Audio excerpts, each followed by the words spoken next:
करते हैं जी start class आज की अपनी। तो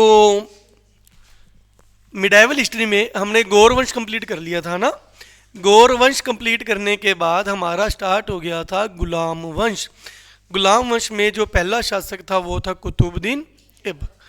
तो उसको स्टार्ट करने से पहले 5 मिनट में कल वाली सारी क्लास अपने रिकॉल कर लें। तो कल हमने स्टार्ट किया था गौर वंश। गौर वंश का जो पहला बंदा था उसका नाम था अलाउद्दीन हुसैन। 1149 ईस्वी में उसने क्या की थी, गौर वंश की स्थापना की थी। जब यहाँ से क्वेश्चन आता है कि गौर वंश की स्थापना किसने की, तो अपने दिमाग में आता है कि वो की होगी मोहम्मद गौरी ने। नहीं, गौर वंश का जो संस्थापक था वो अलाउद्दीन हुसैन था। हाँ, अगर ऐसे आ जाए कि भारत में गौर वंश की स्थापना, हालांकि देखा जाए तो भारत में स्थापना तो हुई नहीं थी, वो तो चला जाता था ना बार बार लूट के। स्थापना तो गुलाम वंश की हुई थी। फिर भी कोई ऐसा क्वेश्चन आ जाए कि भारत में गुलाम वंश का संस्थापक कौन है, फिर आपका आंसर हो सकता है मोहम्मद गौरी, क्योंकि अलाउद्दीन हुसैन भारत में नहीं आया था। Is that clear? तो गौर वंश की स्थापना करने वाला बंदा कौन था? अलाउद्दीन हुसैन था।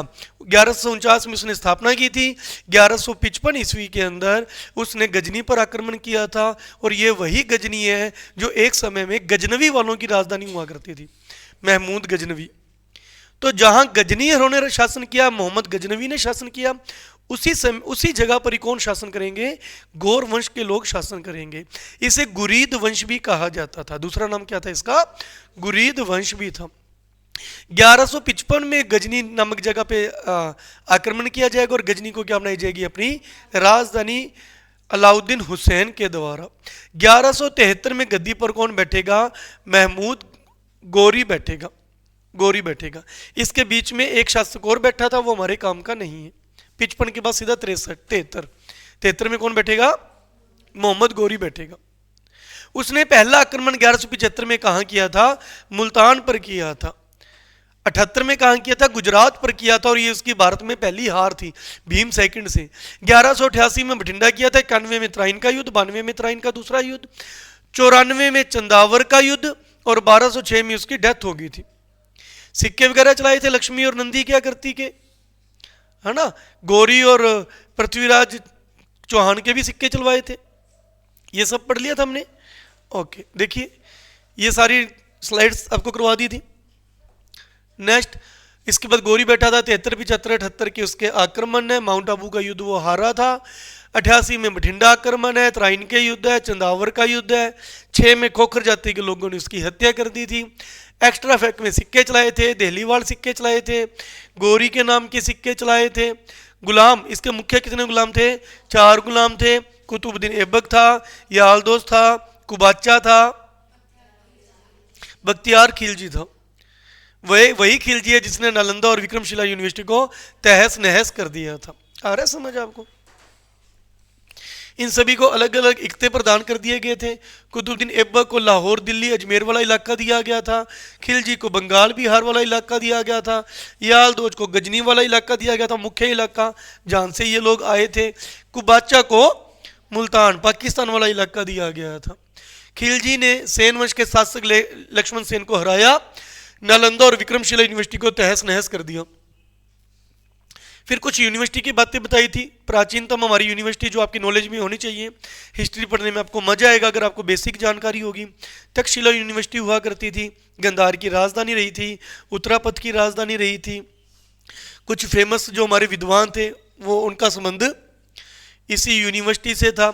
नालंदा यूनिवर्सिटी बताई थी जो बिहार में है, नालंदा जिले में विश्व का पहला आवासीय विश्वविद्यालय माना जाता है। कुमार गुप्त ने स्थापना की थी, और खिलजी ने यहाँ पे आक्रमण किया था। विक्रमशिला बिहार के भागलपुर में है, वज्रयान शाखा से संबंधित है, और खिलजी ने यहाँ पर भी आक्रमण किया था। गुजरात के वल्लभी में कौन सी यूनिवर्सिटी थी? वल्लभी यूनिवर्सिटी। और बिहार में एक यूनिवर्सिटी और है, पदंतपुरी यूनिवर्सिटी। फिर हमने स्टार्ट की थी दिल्ली सल्तनत। दिल्ली सल्तनत में कितने वंश हुए थे? 5 वंश हुए थे। गुलाम वंश, खिलजी वंश, तुगलक वंश, सैयद वंश, लोधी वंश। 6 से 90 रट जाना चाहिए, हर चीज रट जानी चाहिए आपके लिए। तो अब तो कहीं भी जाओ, अब तो समय ये है कि आप किसी भी टीचर से पढ़ो, 90% मेहनत तो टीचर खुद ही करके लाता है आपके लिए। स्लाइडें उसने तैयार करके दे दी, नोट्स उसने तैयार करके दे दिए। अब वो टाइम तो गया कि जब टीचर कहते थे कि किताबों में से देख देख के खुद घर पे जाके नोट्स बना लेना। 90% तो टीचर ने मेहनत कर दी आपके लिए, आपने तो 10% ही मेहनत करनी है, आपने तो उसकी रिवीजन ही करनी है। अब इतना भी नहीं अपने कर सकते, फिर तो कंपटीशन की तैयारी करने का फायदा ही नहीं है। कितने अच्छे से आपके नोट्स बने हुए हैं, स्लाइडें बनी हैं, आपने तो इसको कॉपी पे उतारना है और इसकी रिवीजन करनी है। ठीक है, 1206 से 90 पहला वंश, दूसरा 90 से 1320, फिर 1320 से 1414, फिर 1414 से 1451, फिर 1451 से 1526, 26 में मुगल आ जाएंगे। पहला वंश गुलाम होगा, अंतिम लोधी वंश होगा। इसमें हम पहला वंश कौन सा स्टार्ट करने जा रहे थे? गुलाम वंश। कौन सा स्टार्ट किया था? गुलाम वंश। गुलाम वंश दिल्ली सल्तनत का पहला वंश माना जाता है। संस्थापक कौन था? कुतुबुद्दीन ऐबक था। इस गुलाम वंश के भी अगर आप पार्ट्स करो, इसका भी अगर आप आगे पार्ट्स कर दो तो इसे, हाँ सॉरी, इसे गुलाम वंश क्यों कहा जाता है उसका कारण है, क्योंकि ये क्या है, इसे गुलाम वंश क्यों कहा जाता है? क्योंकि कुतुबुद्दीन ऐबक मोहम्मद गौरी का गुलाम था। कुतुबुद्दीन ऐबक का गुलाम कौन था? इल्तुतमिश का गुलाम कौन था? इसलिए इसको गुलाम वंश कहा जाता है। ये उसके ओम की आंसर है। उसके बाद इसके अगर आप आगे, इसके आगे भी आप पार्ट्स करो, गुलाम वंश को भी पार्ट्स में डिवाइड करो, तो कितने पार्ट्स बन जाएंगे? 3। गुलाम वंश के अंदर भी कुतुबी वंश, शमशी वंश, बलबनी वंश, ये इनकी जाति के आधार पर था। अब हम सारे हिंदू हैं, लेकिन हिंदू में भी हमारी जाति है ना, अब जाति के अकॉर्डिंग भी तो इसको बांट सकते हो। तो जो पहले वाला है था जिसमें पहले 2 राजा थे, कुतुबुद्दीन ऐबक और उसका बेटा आराम शाह, इसे क्या बोलोगे? कुतुबी वंश। फिर जब इसमें इल्तुतमिश बैठेगा और नासरुद्दीन महमूद तक, ये क्या कहलाएगा? इलबरी या शमसी वंश। फिर जब बलबन बैठेगा और क्यूमर्स तक, बलबन से क्यूमर्स तक के राजा जो बैठेंगे उन्हें क्या बोलेंगे? बलबनी वंश।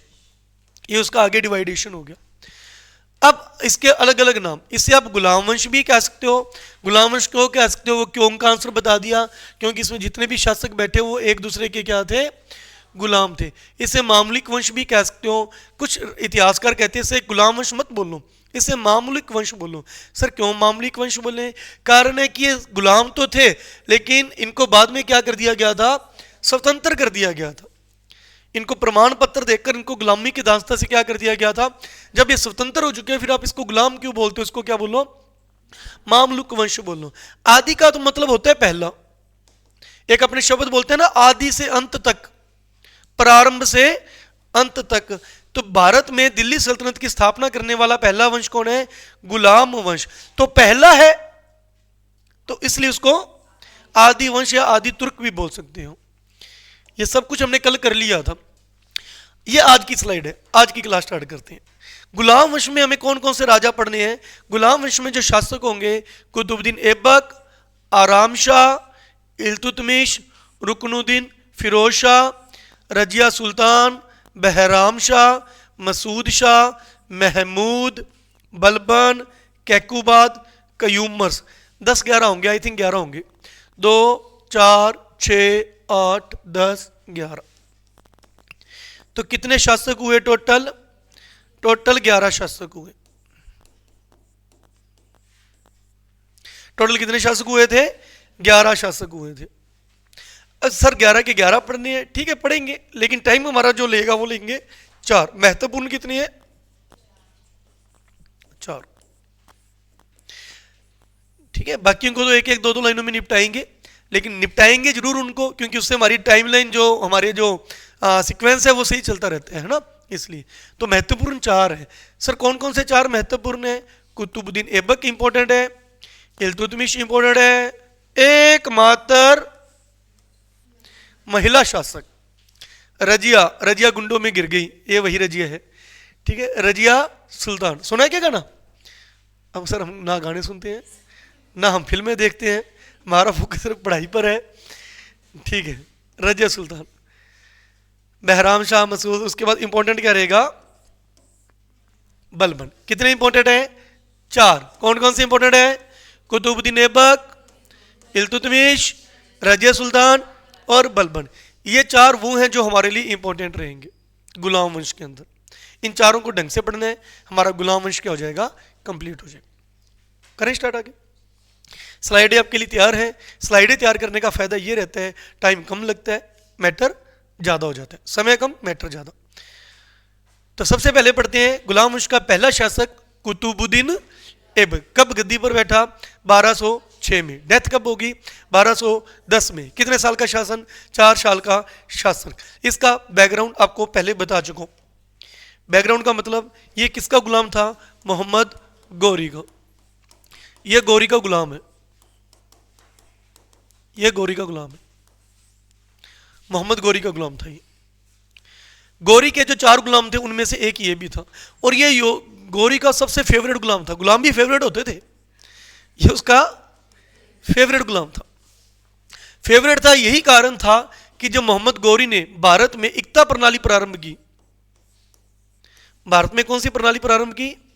तो सबसे पहला एकता किसको दिया था? कुतुबुद्दीन ऐबक। कुतुबुद्दीन ऐबक को सबसे पहला एकता दिया गया था, हांसी वाला एरिया, हांसी क्षेत्र। उसके बाद इसका एरिया बढ़ गया था, इसके पास लाहौर, दिल्ली, अजमेर, ये सारा इलाका इसके पास था। हरियाणा में हांसी, हरियाणा में आता ही थी, ठीक है, ये इसके पास था। क्लियर है? तो मोहम्मद गौरी का जो ये क्या था? गुलाम था, कुतुबुद्दीन ऐबक। ओके, तो उसके बाद इसके पास लाहौर वाला एरिया भी था, क्षेत्र इसको दे दिया था। दिल्ली वाला एरिया था, अजमेर वाला एरिया था, बताया था ना आपको, ठीक है। ये सारे एरिया किसके पास थे? कुतुबुद्दीन ऐबक के पास थे।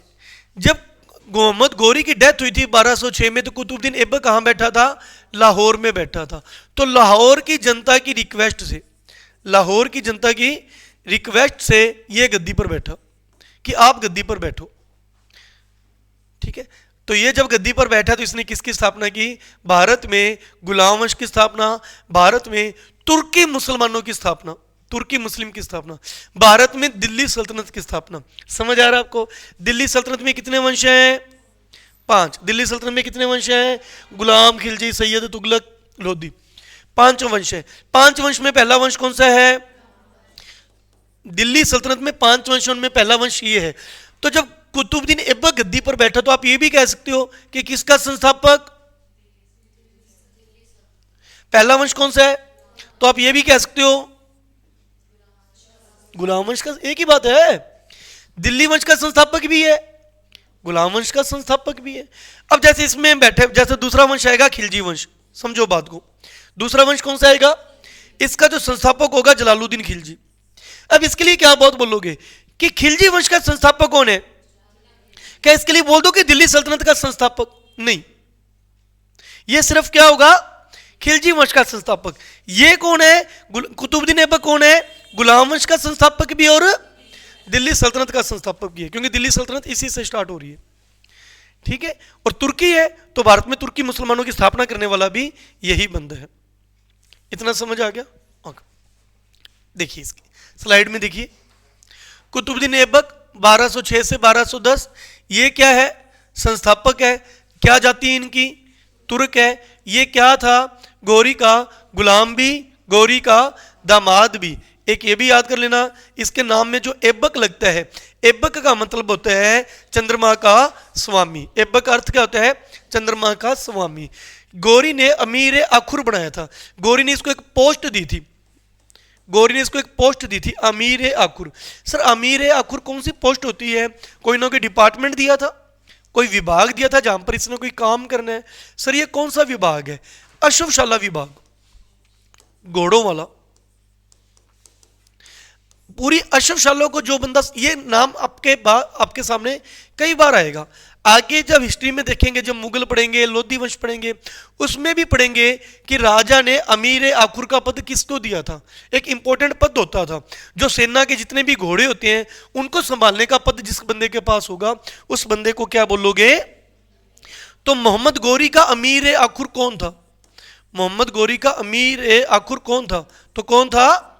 कुतुबुद्दीन ऐबक था। Is that clear? गौरी ने सबसे पहला एकता किसको दिया था? कुतुबुद्दीन ऐबक को दिया था, हांसी वाला। गौरी की मृत्यु पर यह लाहौर में था, और लाहौर की जनता की रिक्वेस्ट पर इसको क्या बनाया गया था, दिल्ली का राजा बनाया गया, भारत का सुल्तान बनाया गया था। और इसने अपनी राजधानी दिल्ली नहीं बनाई थी, ये खुद कहां बैठा था, राजधानी भी किसे बनाया, लाहौर को बनाया था। तो दिल्ली सल्तनत की पहली राजधानी क्या हुआ करती थी, लाहौर।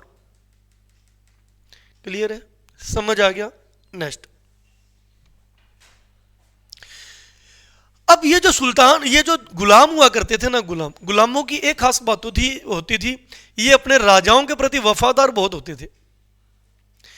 दिल्ली सल्तनत के समय जो गुलाम होते थे, ये अपने राजाओं के प्रति बहुत वफादार होते थे, वफादारी से अपना काम करते थे।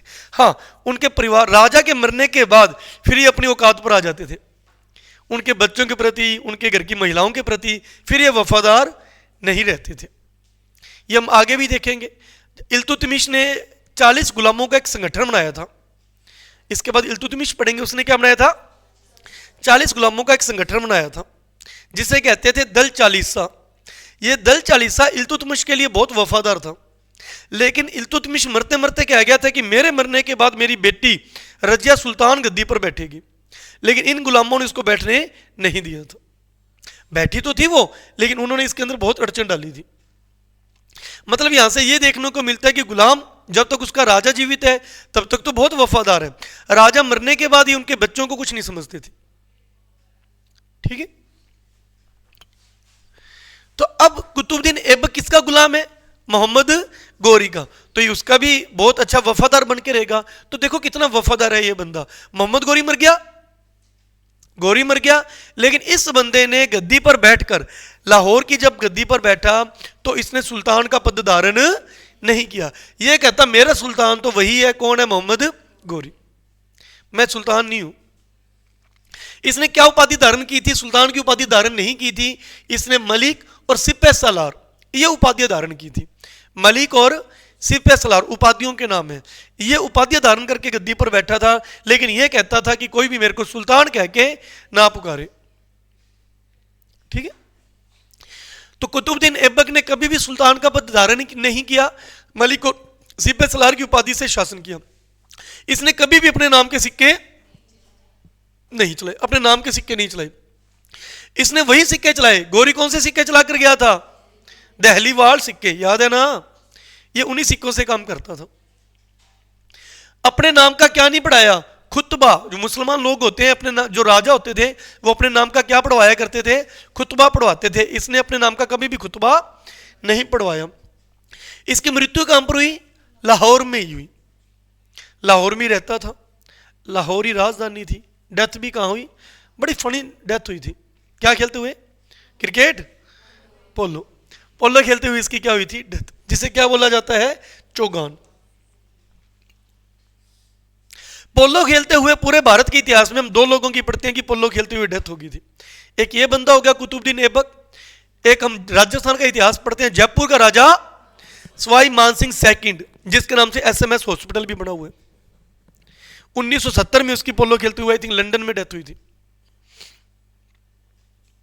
आजादी के बाद। ठीक है, इतनी बातें समझ आ गई कुतुबुद्दीन ऐबक के बारे में।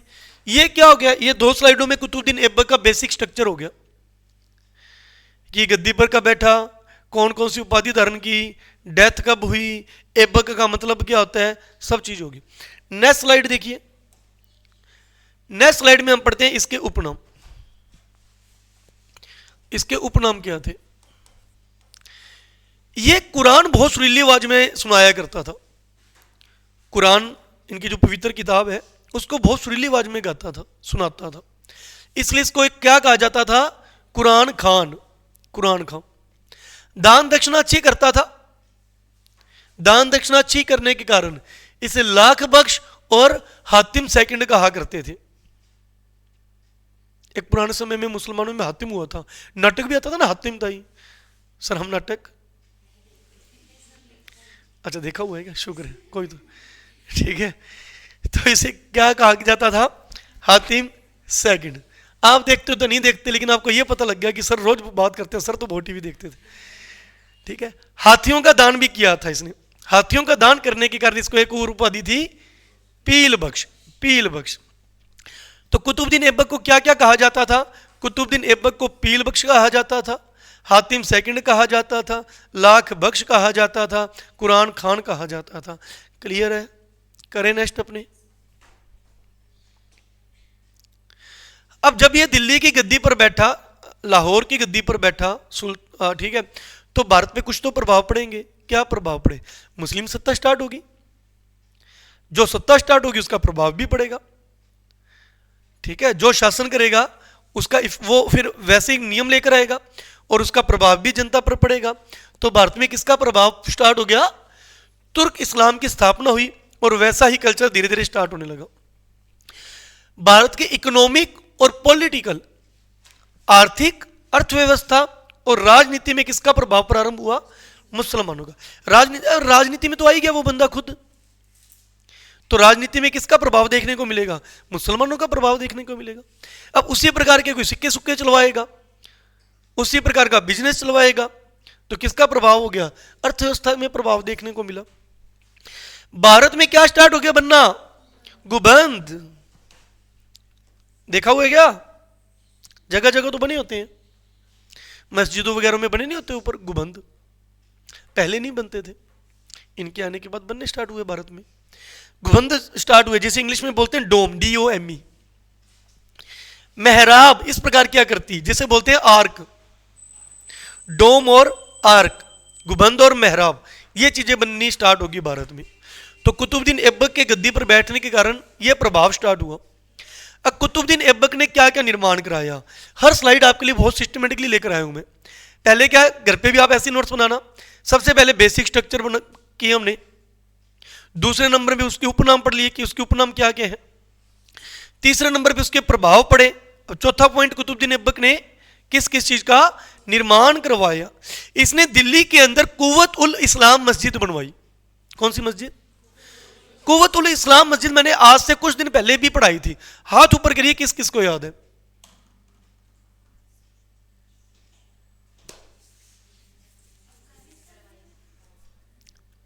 ऐसे मत करो, रिकॉर्डिंग हो रही है। कुव्वत उल इस्लाम मस्जिद क्या कहां कराई थी? एक राजा का शिलालेख जो अपनी जंग रोधकता के कारण प्रसिद्ध है, महरौली स्तंभ लेख। महरौली स्तंभ लेख जो अपनी जंग रोधकता के लिए प्रसिद्ध है, वो कहां पड़ा है? कुव्वत उल इस्लाम मस्जिद में पड़ा है, जिसे आज तक कभी जंग नहीं लगी, तब करवाया था आपको ये।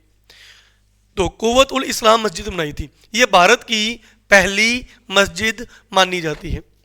उसी मस्जिद के बाहर इसने बनवाया कुतुब मीनार। क्या बनवाया? कुतुब मीनार। इसने कुतुब मीनार की सिर्फ एक ही मंजिल बनवाई थी। चलो पहले ये देखिए, कुव्वत उल इस्लाम मस्जिद भारत की पहली मस्जिद, उसके पास ही क्या बनवाया? कुतुब मीनार।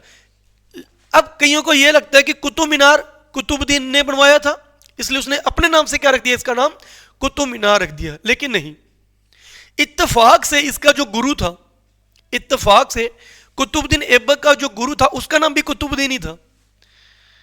क्या नाम था उसका? ख्वाजा कुतुबुद्दीन बख्तियार काकी। वो एक बख्तियार खिलजी था दास, जिसने नालंदा और विक्रमशिला यूनिवर्सिटी को आग लगाई थी। उसका नाम क्या था? बख्तियार खिलजी। ये बख्तियार काकी सूफी संत। तो ये इसका गुरु है, कुतुबुद्दीन ऐबक का गुरु। ये एक सूफी संत ख्वाजा कुतुबुद्दीन बख्तियार काकी के नाम पर इसने उसका नाम क्या रखा था? कुतुब मीनार रखा था। कहां है कुतुब मीनार? दिल्ली में है। उसके पास एक मस्जिद है कुव्वत उल इस्लाम मस्जिद, ये भारत की पहली मस्जिद मानी जाती है। Is that clear? अब कुतुब मीनार के बारे में ये पॉइंट याद रखिएगा कि कुतुबुद्दीन ऐबक ने, यहां लिख देता हूं, यहां देखिए, कुतुबुद्दीन ऐबक ने कुतुब मीनार की सिर्फ पहली मंजिल बनवाई थी। कौन सी? ओनली फर्स्ट फ्लोर बनाया था, एक मंजिल बनवाई थी इसने। उसके बाद गद्दी पर कौन आया था? इल्तुतमिश। इल्तुतमिश, ये क्वेश्चन पूछे जाते हैं। इल्तुतमिश ने इसके ऊपर 3 मंजिलें और बना दी। कौन कौन सी? चौथी, दूसरी, तीसरी और चौथी। ठीक है, तो आप कह सकते हो कि इसको पूर्ण किसने करवाया था? इल्तुतमिश ने। बाद में समय बीता, इसके ऊपर बिजली गिर गई, बिजली गिरने से इसकी चौथी मंजिल ध्वस्त होगी, चौथी मंजिल। फिर हमने देखा कि एक वंश आएगा, तुगलक वंश आएगा, गुलाम वंश, खिलजी वंश, तुगलक वंश। तुगलक वंश में एक राजा होगा फिरोज शाह तुगलक, फिरोज शाह तुगलक। इसने इसकी 2 मंजिलें बनवाई थी, चौथी और 5वीं। तो कुतुब मीनार की कुल कितनी मंजिलें हैं? 5 मंजिलें हैं। तो इस तरीके से क्वेश्चन आ जाते हैं। कुतुब मीनार की कितनी मंजिलें हैं? 5 मंजिल हैं। पहली मंजिल किसने बनवाई? कुतुबुद्दीन ऐबक ने। दूसरी, तीसरी, चौथी किसने बनाई? इल्तुतमिश ने। चौथी, 5वीं किसने बनाई? फिरोज शाह तुगलक ने। ऐसी कौन सी मंजिल है जिसका 2 बार निर्माण किया गया था? ऐसी चौथी मंजिल है जिसका 2 बार निर्माण किया गया था। लगभग 269 फीट के आसपास इसका लंबाई है। ओके, तो कुतुबुद्दीन ऐबक के बारे में निर्माण कला। इसके अलावा कुतुबुद्दीन ऐबक की निर्माण कला में पढ़ेंगे कि इसने अजमेर में क्या बनवाया था? 2.5 दिन का झोंपड़ा। जब राजस्थान का इतिहास पढ़ते हैं तो हम देखते हैं कि राजस्थान का जो अजमेर है, राजस्थान का जो अजमेर है, अजमेर में एक राजा हुआ था, चौहान वंशी राजा विग्रहराज चतुर्थ, विग्रहराज चतुर्थ। उसने संस्कृत पाठशाला खोली थी, संस्कृत पाठशाला खोली थी। तो जब इनका शासन था तो इन्होंने क्या किया था? कुतुबुद्दीन ऐबक ने इसको क्या कर दिया था? तोड़ दिया था, और इसका यहां पे एक मस्जिद बनाई थी जिसको क्या कहा जाता है? 2.5 दिन का झोंपड़ा। अब इसे 2.5 दिन क्यों बोलते हैं? तो उसकी 2 कहानियां निकल कर आती हैं, 2 कहानियां। कहानी नंबर 1 तो ये निकल कर आती है कि इसका निर्माण कितने दिन में हो गया था? 2.5 समझते हो? जैसे अपने पंजाबी में 2.5 बोलते हैं, 2.5। तो 2.5 दिन में इसका निर्माण हो गया था। ठीक है।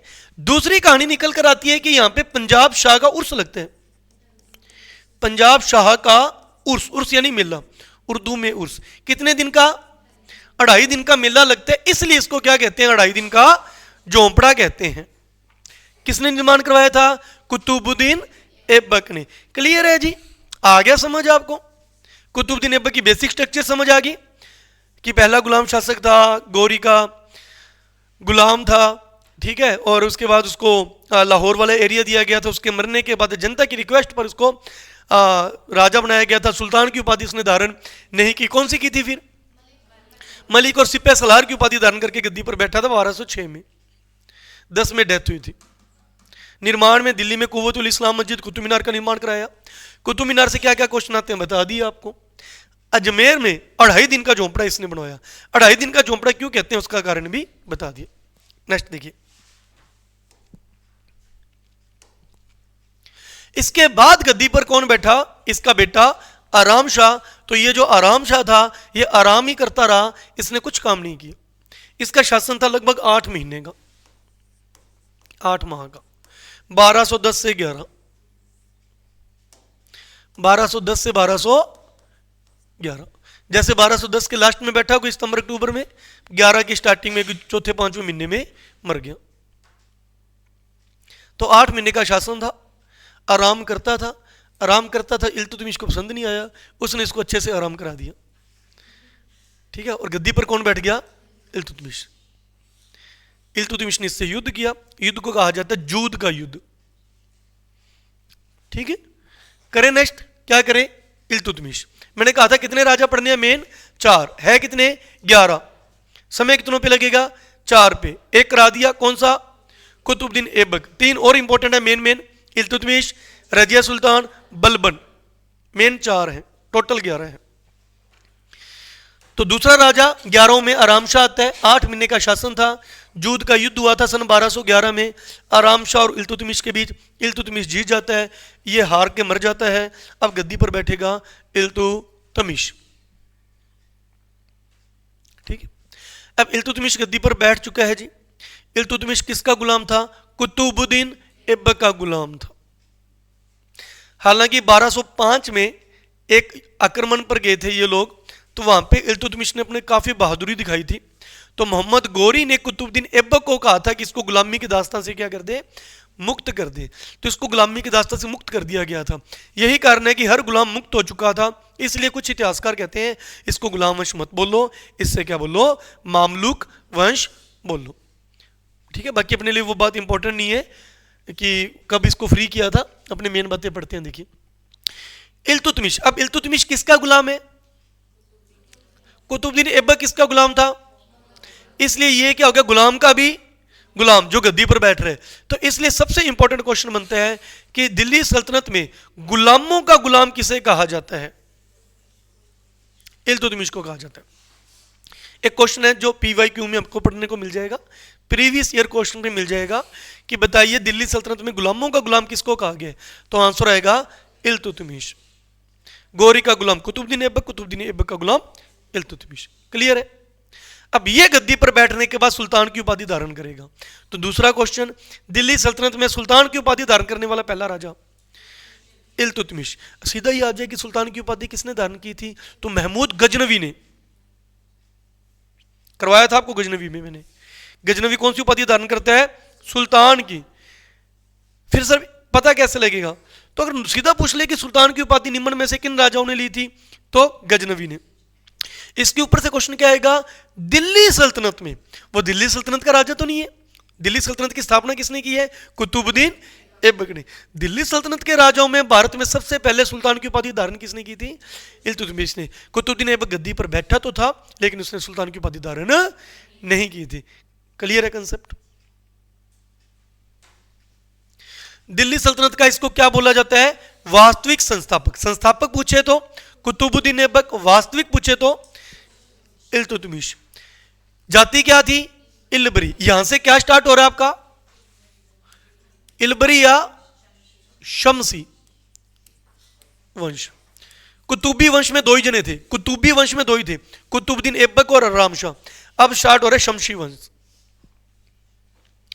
कुतुबुद्दीन ऐबक का गुलाम था, गुलामों का गुलाम कहा जाता है। हालांकि कुतुबुद्दीन ऐबक ने 1205 में गुलामी के दास्तां से इसको फ्री कर दिया था। सबसे इंपॉर्टेंट बात, यह सुल्तान की उपाधि किससे लेकर आता है? बगदाद के खलीफा से। अब यह मत पूछना सर खलीफा क्या होता है?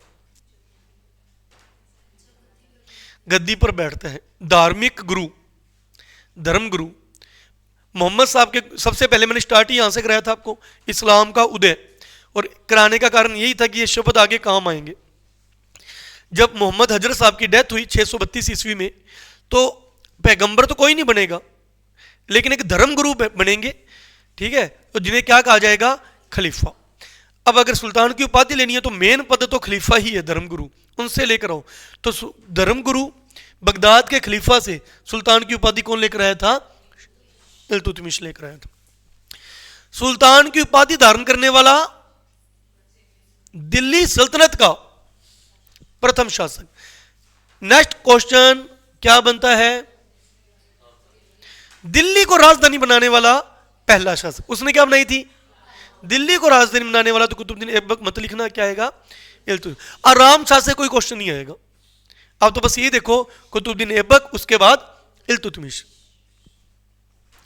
1236 में इसकी क्या हो जाती है?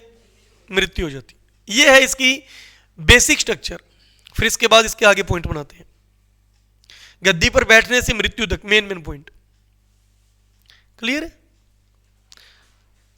अब इसका नेक्स्ट पॉइंट पढ़ते हैं, इसके समय विद्रोह क्या क्या हुए। अब जब ये गद्दी, इसको वास्तविक संस्थापक कहा जाता है, कोई तो कारण होगा, कुछ तो बड़े काम किए होंगे इसने, तो ही तो इसको वास्तविक संस्थापक क्या कहा जाता है। तो इसने क्या बड़े काम किए थे? इसने ये बड़े काम किए थे, सुनना भी ध्यान से। ज्यादातर बड़े कामों में पढ़ते हैं कि सर इसने शादी की थी, तो ये शादी वाले बड़े काम नहीं किए थे।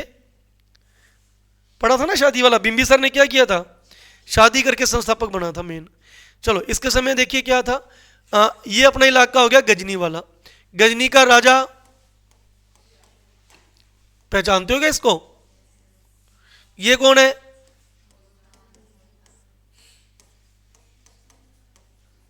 बताओ। मुल्तान का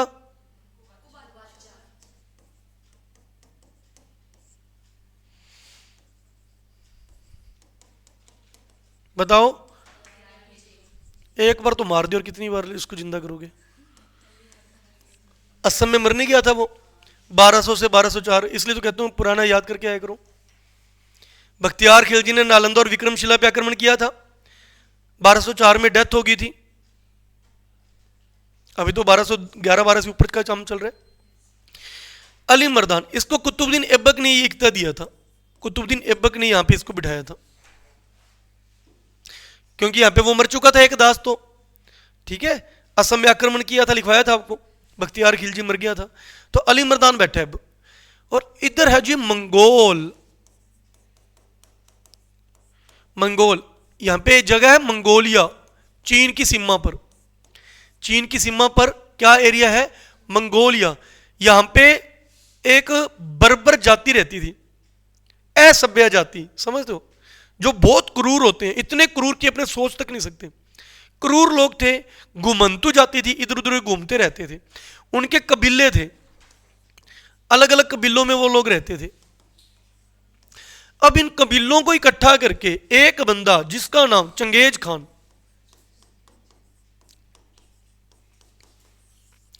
एक बंदा चंगेज खान इन कबीलों को इकट्ठा करता है, इन लोगों को इकट्ठा करता है और उनका राजा बन जाता है। और ये बहुत बहुत बहुत क्रूर बंदा था, जहां आक्रमण करने जाते थे उस जगह का सफाई कर देते थे, किसी को नहीं बख्शते थे। तो इतना डर पैदा कर दिया था इन लोगों ने। 1206 में चंगेज खान राजा बनता है। बर्बर, बर्बर समझते हो, बर्बर होना, एक बहुत क्रूर होना, ऐसे लोग थे। तो इसके समय पे इसको किस किस का डर है, एक तो यादोज, अब ये गद्दी पर तो बैठ गया दिल्ली की, किसकी बात कर रहे हैं अपने, इल्तुतमिश। अब इल्तुतमिश को वास्तविक संस्थापक कहा जाता है, तो कुछ इसने काम ऐसे किए होंगे कि जिससे ये वास्तविक संस्थापक कहलाया। क्या क्या काम किए, जब ये गद्दी पर बैठा तो इसके सामने प्रॉब्लम्स क्या है, समस्याएं क्या है। समस्या ये है कि इधर जो गुलाम बैठा है यालदोज, ये आक्रमण कर रहा है, इधर बैठे कुबाचा, ये आक्रमण कर रहा है। कुतुबुद्दीन ऐबक ने किसको बिठाया था, ये भी, देखो सारे गुलाम हैं, अब सहन नहीं होता कि एक गुलाम आगे कैसे चला गया। इल्तुतमिश क्या था, ये भी सारे क्या है, इल्तुतमिश एक कदम आगे चला गया ना, दिल्ली की गद्दी पर बैठ गया, भारत का क्या बन गया, सुल्तान। इनको हजम हो गई ये बात, इनको ये बात हजम नहीं हो गई, उस समय हाजमुल्ला भी नहीं चलता था, ठीक है। अब ये क्या करेंगे, इसके ऊपर आक्रमण करेंगे और ये उसका बचाव करेगा। कैसे बचाव करता है, इल्तुतमिश सबसे पहले तो इसको करता है कि तू आ यालदोज। सन 1215-16, सन 1215-16 कहां बुलाता है इसको, पता नहीं इनको तराइन में क्या दिखता था। इसने अपने पूर्वजों का इतिहास पढ़ा होगा कि गौरी गया था वहां पे, वहीं से ही जीत हासिल करके भारत में सत्ता स्थापित की। तो कहां बुला लेते हैं इसको, तराइन। तराइन का तीसरा युद्ध, पहला दूसरा सभी को याद होता है, बच्चे बच्चे को याद होते हैं।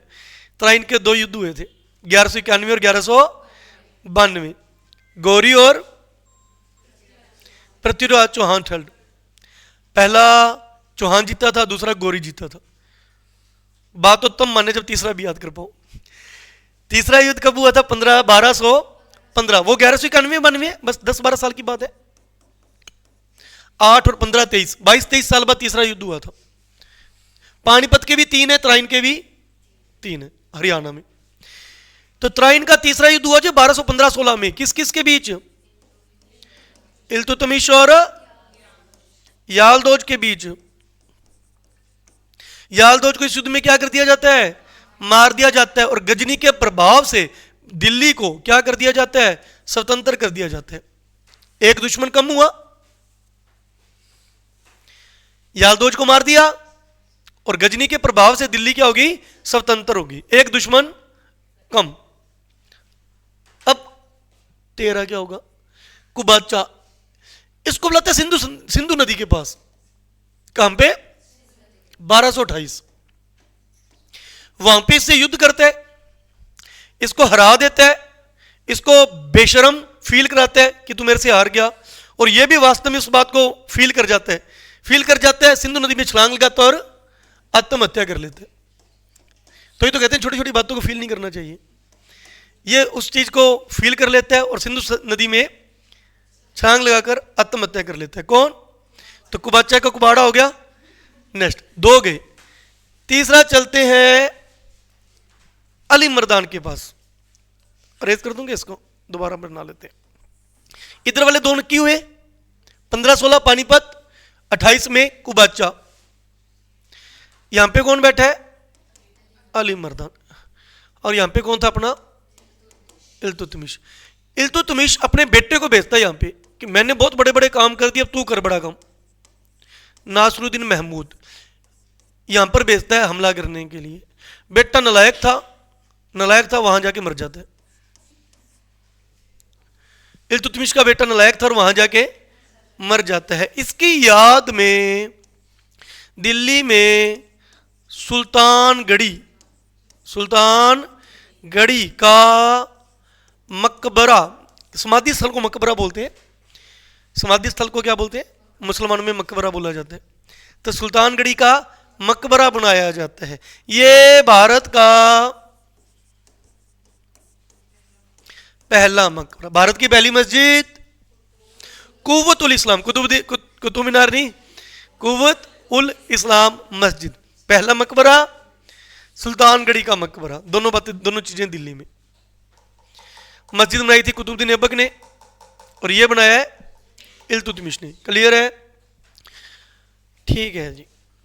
चलो, जैसे कैसे 3 की पॉइंट पढ़ लिया इल्तुतमिश। चौथे पॉइंट पर चलते हैं। चौथा पॉइंट यहां पे कौन बैठा है? बता दो। मंगोल में कौन बैठा है? नाम ही चंगा है, वैसे चंगा नहीं है। Genghis Khan. अब चंगेज खान यहां पे एक एरिया आता है मध्य एशिया में। मध्य एशिया में एरिया है ट्रांस अक्सियाना एरिया है। यहां पे जगह हुआ करती थी, वो मुगल वगैरह लोग यहीं से आएंगे, बाबर अरे। ट्रांस अक्सियाना।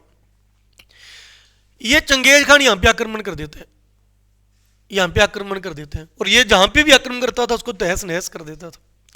यहां पर राजा का बेटा था, यहां का जो शासक था उसका बेटा था मंगबरनी। मांगबरनी नहीं है, क्या नाम है इसका? मंगबरनी। तो चंगेज खान इसको जब मारने लगा, इसने इल्तुतमिश के पास मैसेज पहुंचाया कि मेरी सहायता कर। अब इल्तुतमिश भी हिस्ट्री तो पढ़ता है, उसको भी पता है ये लोग बहुत बर्बर है, अभी नया नया तो गद्दी पर बैठा हूं, अगर इन्होंने यहां पे हमला कर दिया तो भारत में दिल्ली सत्ता की स्थापना तो नहीं होगी, दिल्ली सल्तनत की स्थापना नहीं होगी। किसकी स्थापना हो जाएगी? चंगेज खान की स्थापना। और चंगेज खान की स्थापना हो जाती तो ये हमारे साथ ऐसा हशर करते जो इससे अच्छा तो यही थे इल्तुतमिश तो। अब वो क्या करता है, इसको मंग भरने को कह देता है कि हमने कोई मांग नहीं भरनी। वो इसकी सहायता करने को क्या कर देता है? मना कर देता है। ये इसकी बहुत समझदारी और अचीवमेंट मानी जाती है। वो एक ऐड आती है ना आजकल, कुछ ना करना भी अच्छा है।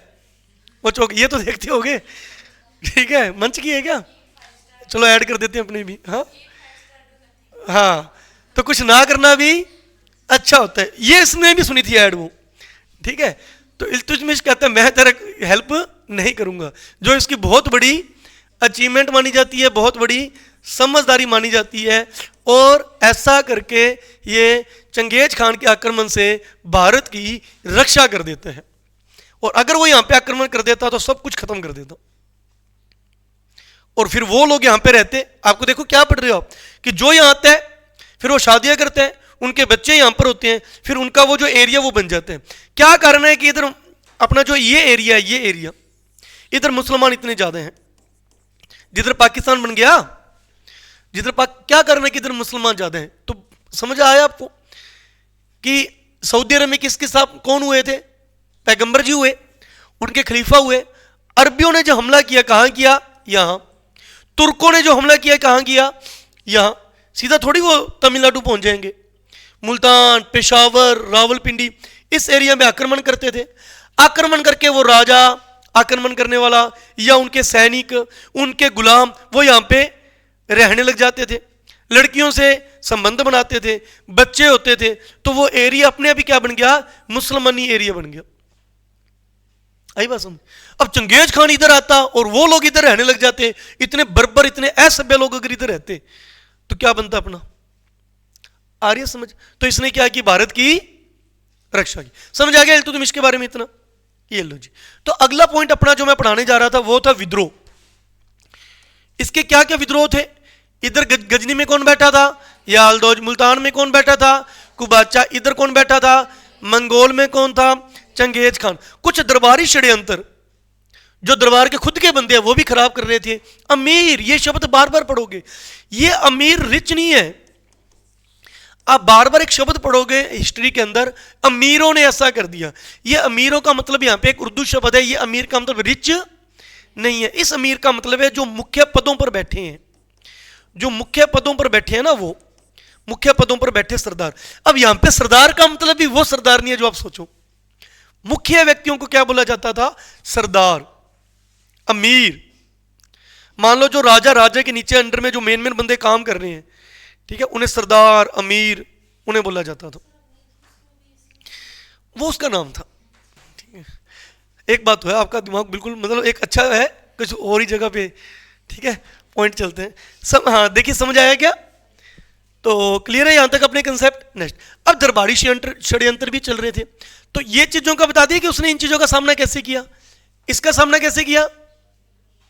तराइन, इसने सिंधु नदी में, इसका खुद का बेटा इसके कारण मर गया और इसके आक्रमण से भारत की रक्षा की। तो चंगेज खान ने कभी भी भारत पर आक्रमण नहीं किया। नेक्स्ट, अब दरबारी षड्यंत्रों को कैसे रोके? ये जो अमीर हैं, जो पहले से कुतुबुद्दीन ऐबक के दरबार में काम किया करते थे, अब ये भी परेशान कर रहे हैं, इनका क्या किया जाए? तो इसने क्या किया, इन अमीरों को धीरे धीरे एक एक करके अपने दरबार से निकालना शुरू कर दिया। दरबार से निकालना शुरू कर दिया। बहाना लगा दिया करता रोज एक आधे को, तो काम ढंग से नहीं करता, तो सफाई ढंग से नहीं करता, तो टाइम से सेंटर पे नहीं आता, कोई ना कोई बहाना मार के उसको क्या कर दिया? निकालता रहा। अब 40 नए बंदे तैयार किए जो इसके प्रति बहुत ज्यादा वफादार थे। 40 बंदों का ग्रुप बना लिया। आप मेरे लिए जेड सिक्योरिटी का काम करोगे। ठीक है, जेड सिक्योरिटी समझते हो क्या? जेड प्लस सिक्योरिटी जो बड़े प्रधानमंत्रियों को, राष्ट्रपतियों को मिलती है। आप मेरी जेड सिक्योरिटी हो, अब हमेशा मेरे आसपास रहोगे, कभी भी मुश्किल है तो आपने मेरी सहायता करनी है। तो कितने बंदे थे ये? 40 बंदे थे, जिससे कहा गया चहल ए गामी, या इसको बोला जाता है दल चालीसा। दल चालीसा आता है क्वेश्चन एग्जाम में। दल चालीसा का निर्माण किसने किया था? इल्तुतमिश ने किया था, जिसे चहलगामी कहते हैं।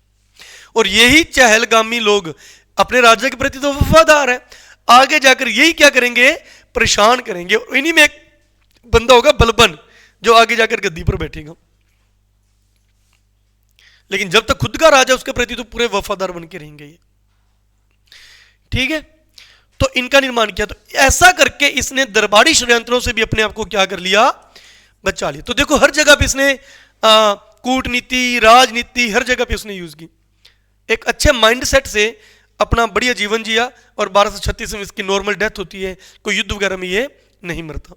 ठीक है, यालदोज से भी खुद को बचा लिया, कुबाचा से बचाया, अली मर्दान से, चंगेज खान से, और जो लोकल के बंदे थे उनको एक एक करके निकाला और वफादार बंदे भर्ती कर ली। ठीक है, अगर ये ऐसा ना करता तो समय से पहले मर जाता। ठीक है, इसलिए इसको क्या कहा जाता है? वास्तविक संस्थापक। ये लो जी, ये सारी स्लाइडें तैयार हैं, जो जो मैंने बोला आगे स्लाइडें तैयार हैं आपके लिए। 1215-16 तराइन का तृतीय युद्ध, यालदोज वर्सेस यालदोज, मर गया, जीत गया। गजनी के प्रभाव से दिल्ली, 28 में कुबाचा को हराया, सिंधु नदी में डूबकर आत्महत्या कर ली। इल्तुतमिश ने नहीं की, कुबाचा ने की है। मंगोल में, मंगोल कहां में था? मंगोलिया, जो चीन की सीमा पर है। वहां पे कौन रहते थे? कैसी जाति थी? यानी क्या थे इनके? 1206 में इन कबीलों को एकत्रित करके चंगेज खान क्या बनता है?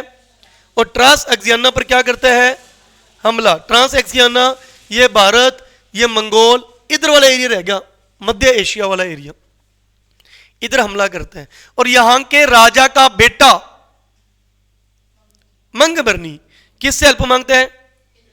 इल्तुतमिश हेल्प भारत पर हमले से बचाव कर लेते हैं चंगेज खान के आक्रमण से। जलालुद्दीन मंगबरनी इल्तुतमिश से हेल्प मांगता है, इल्तुतमिश मना कर देता है, भारत को चंगेज खान के हमलों से बचाता है।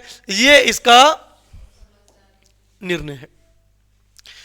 बंगाल में अली मर्दान था, ये अली मर्दान कुतुबुद्दीन ने इसे क्या बनाया था? इक्तेदार बनाया था। अब ये बंदा भी क्या कर रहा है? विद्रोह कर रहा है। किसका? इल्तुतमिश का।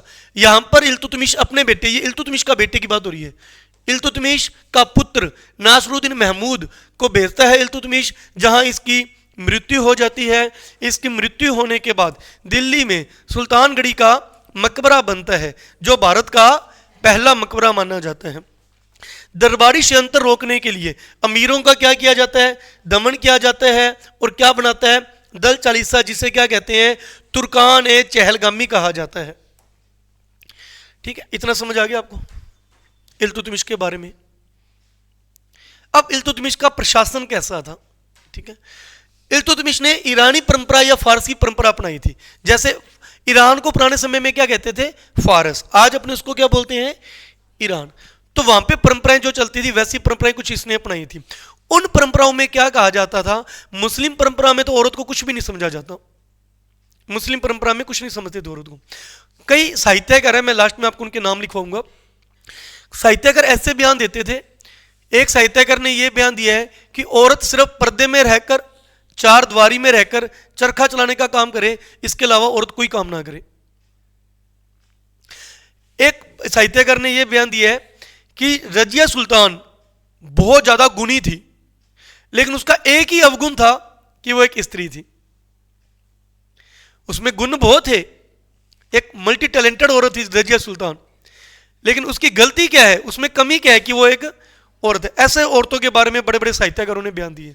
मतलब मुसलमान धर्म में इनके समय में औरतों को कुछ भी समझ आ नहीं जाता था। तो इसने कौन सी परंपरा अपनाई थी? ईरानी परंपरा में क्या कहा गया था? ईरान में क्या कहते थे? ईरानी परंपरा में कहते थे कि अगर आपके बेटे अयोग्य हैं तो आप अपनी बेटी को भी अपना उत्तराधिकारी बना सकते हो। यही काम किसने किया? इल्तुतमिश ने देखा मेरे बेटे तो सारे निकम्मे हैं, तो इसलिए मैं ये बयान करता हूं कि मेरे मरने के बाद मेरी गद्दी पर उत्तराधिकारी के रूप में मेरी बेटी रजिया बैठेगी। और यह परंपरा उसने कहां से जानी? ईरानियों से। केंद्रीय सेना का गठन किया, मुद्रा सुधार किया, करेंसी चलाई। उसने तो चलाई नहीं थी, कुतुबुद्दीन ऐबक ने सिक्के चलाए थे। कौन से सिक्कों से काम चला रहा था वो? दहलीवाल सिक्के जो सुल्तान चला गया था, मोहम्मद गौरी, उसी से काम चलाता था। इसने चांदी का और तांबे के सिक्के चलाए। चांदी के सिक्कों को क्या बोलते थे? तांबे के सिक्कों को जीतल। और जहां सिक्के बनते थे उससे क्या कहते थे? आज भी जहां सिक्के बनते हैं उसको अपने टकसाल ही कहते हैं। आज भी वो उर्दू अरबी शब्द हमारे बहुत यूज होते हैं, कई बार बताया, खत, दरवाजा, है ना। तो ये सारे शब्द कैसे हैं? उर्दू शब्द ही हैं। टकसाल, पटवारी, पटवारी शब्द मुगलों के समय से चलता आ रहा है। ये शब्द राजस्व, गिरदावर, राजस्व इकट्ठा करना, रिवेन्यू इकट्ठा करना होता है पटवारी का काम, तब से चलती आ रहा है ये। ठीक है। न्यायिक सुधार क्या किए? इसने अपनी व्यवस्था कैसी बनाई? कठोर न्याय व्यवस्था बनाई। इसने अपने महल के बाहर संगमरमर का एक शेर बनाया था। किसने? इल्तुतमिश ने अपने महल के बाहर एक संगमरमर का शेर बनाया था। उसके गले में घंटी बांध दी और यह कहा कि किसी को भी अगर न्याय चाहिए, घंटी बजाकर अंदर आ जाए, उसको मैं न्याय दूंगा। ऐसा ही काम अपने मुगल में किसमें पढ़ेंगे? जहांगीर, न्यायप्रिय राजा माना गया था। उसने यमुना नदी के किनारे एक पोल खड़ा करके और अपने किले तक, आगरा के किले तक एक लंबी रस्सी बांधी थी जिसमें 60 घंटियां थी। किसी को न्याय चाहिए, घंटी बजाता जाए, राजा जी न्याय दो, तो जहांगीर उसको क्या देता था? न्याय देता था। जहांगीर न्यायप्रिय राजा। और उससे पहले अपने किसको पढ़ते हैं? जहांगीर से पहले इल्तुतमिश को। संगमरमर का शेर बनाया, घंटी लगाई और लाल वस्त्र पहनकर आप राजा के सामने आओ तो आपको न्याय दिया जाएगा। अब लाल वस्त्र का क्या सीन था वो इल्तुतमिश को पता था, वो मर गया, अब अपने को भी नहीं पता न्याय के लिए। आई बस।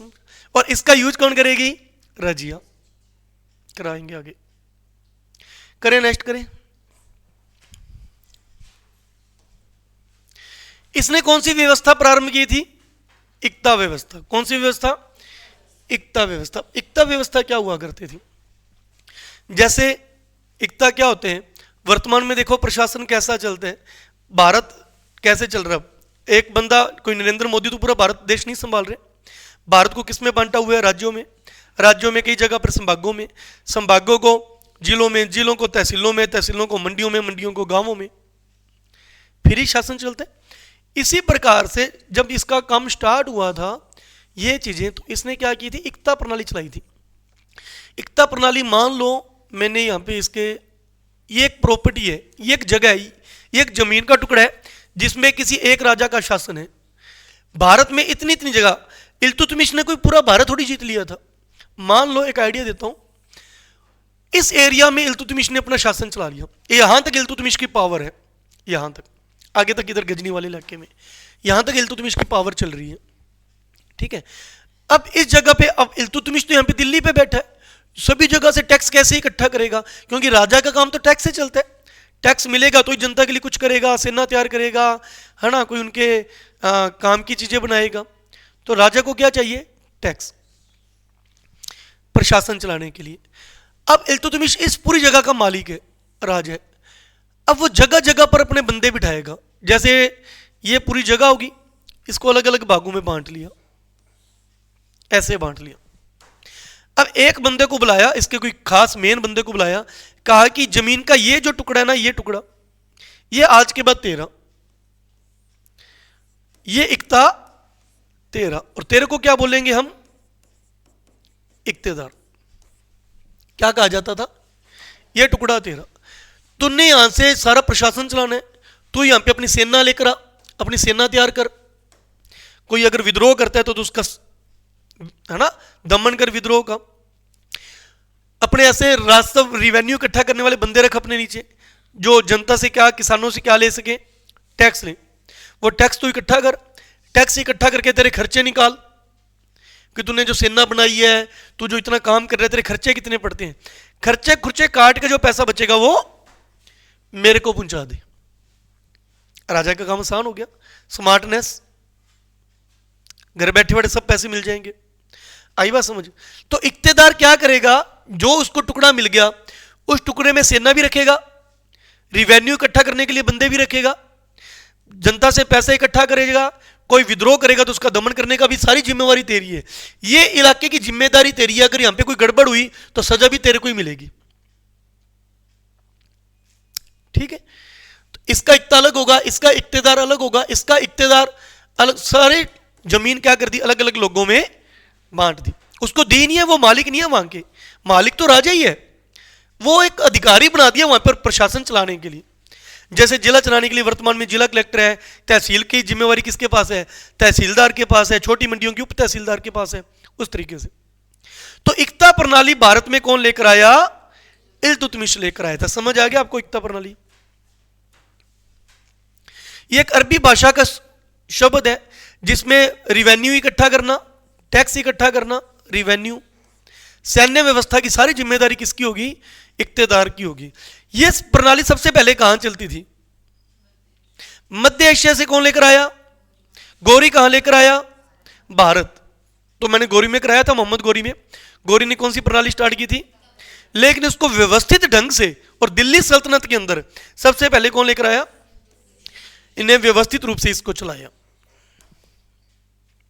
ओके।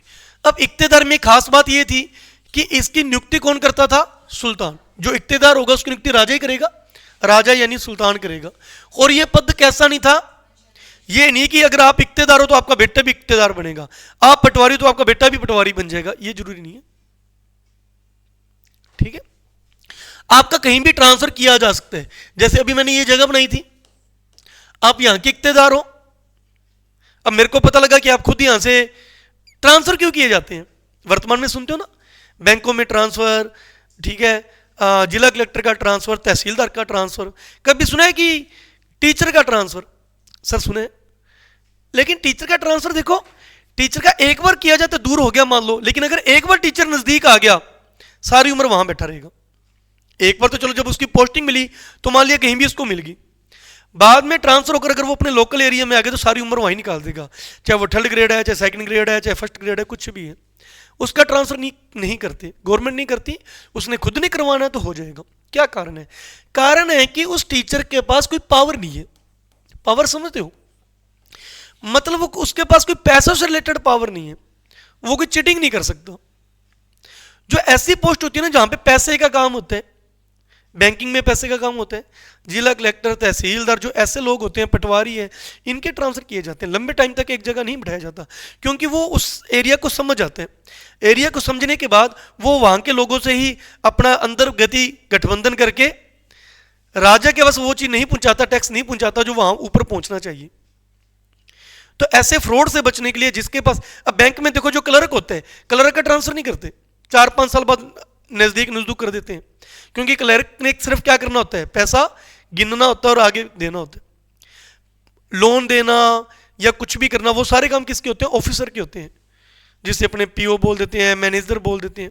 अब इनके पास पावर होती है और वो लोकल रहते हुए ये काम गलत ना करे, इसलिए उनके क्या करते हैं? ट्रांसफर। आप दूसरे प्रशासनिक में देख लो, जिला कलेक्टर है, ईओआरओ है ना, सभी के ट्रांसफर होते हैं। तो ऐसे ही इक्तेदारी का जो इक्तेदार है यहाँ का, वो जनता के साथ मिलकर अंदर गति गठबंधन ना कर ले, फ्रॉड ना करें, इसलिए उनका क्या किया जा सकता है? ट्रांसफर, स्थानांतरण भी किया जा सकता है। अब पैसों से रिलेटेड काम है, जो इक्तेदार यहां बैठा है, क्या पता कि वो सारा काम सही कर रहे हैं या गलत कर रहे हैं, उसकी भी जांच होनी चाहिए। आती है ना जांच, जिससे बोलते हैं ऑडिट आई हुई है। आज जेल में ऑडिट आई हुई है, आज बैंक में ऑडिट आई हुई है, आज इस नगर पालिका में ऑडिट आती है ना।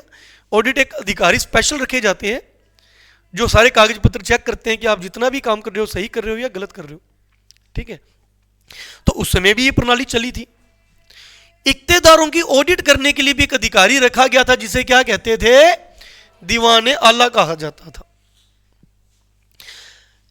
अब ये इक्तेदारी प्रणाली किसने प्रारंभ की? अब इक्तेदारी प्रणाली खत्म कौन करेगा? जलालुद्दीन मोहम्मद अकबर। और इसकी जगह पे कौन सी प्रणाली स्टार्ट करेगा? मनसबदारी। मनसबदारी कौन स्टार्ट करेगा? अकबर। जात और सवार के आधार पर देना। क्लियर है? तो कितने राजा पढ़ लिए? 2, कुतुबुद्दीन ऐबक और इल्तुतमिश। कल क्या पढ़ेंगे? रजिया सुल्तान।